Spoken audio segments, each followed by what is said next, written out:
Magandang araw, kapuso, kapamilya. Ngayong araw na to guys, magluluto tayo ng sarsyadong isda. Itong isda natin guys na prito na yan at kailangan natin ng bawang, luya, sibuyas, kamatis, siling green, 2 itlog, salt, sugar, saka mantika. Ngayon guys, napainit na ako ng kawali. Lalagyan na natin ito ng mantika.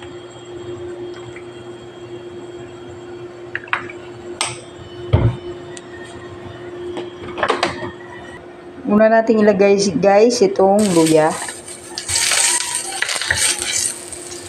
Next natin yung sibuyas.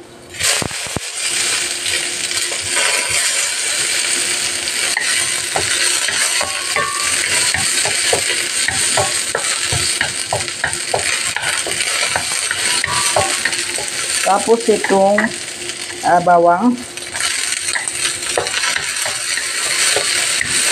Saka yung kamatis. Kailangan guys maraming kamatis para masarap.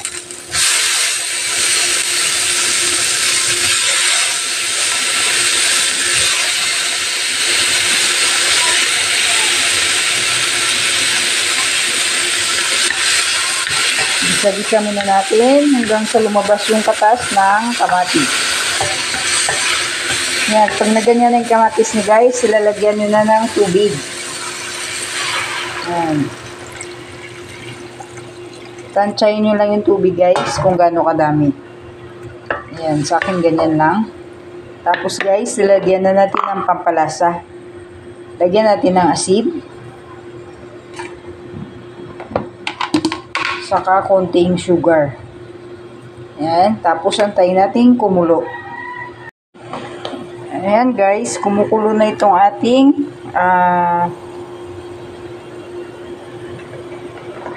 sauce. Lalagay na natin itong ating fish.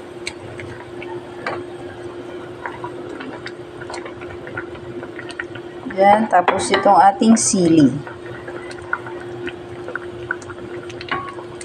Pakuluin pa natin. Tapos itong ating itlog guys, scramble na natin.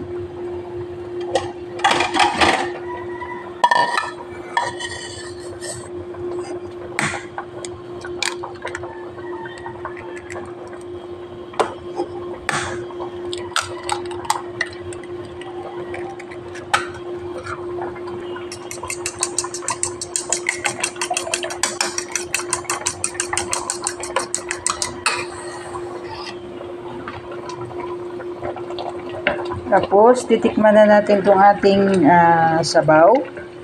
Kung okay na yung lasa.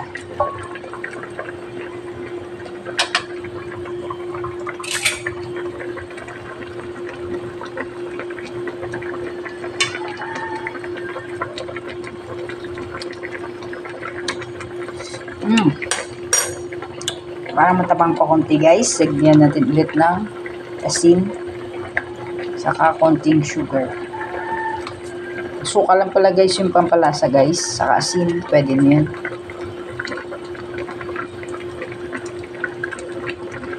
Ayan, pag kumunti na yung sauce natin guys, pwede nyo nilagay yung itlog. Tignan natin ulit.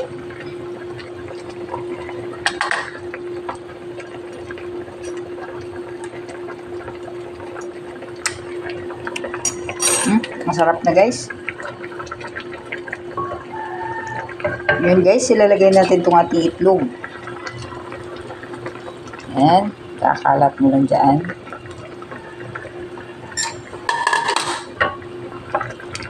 Ayan. Ganyan lang guys, ang pagluto ng sarsyadong isda. Ayan, pwede na yan guys. Thank you for watching. Bye-bye.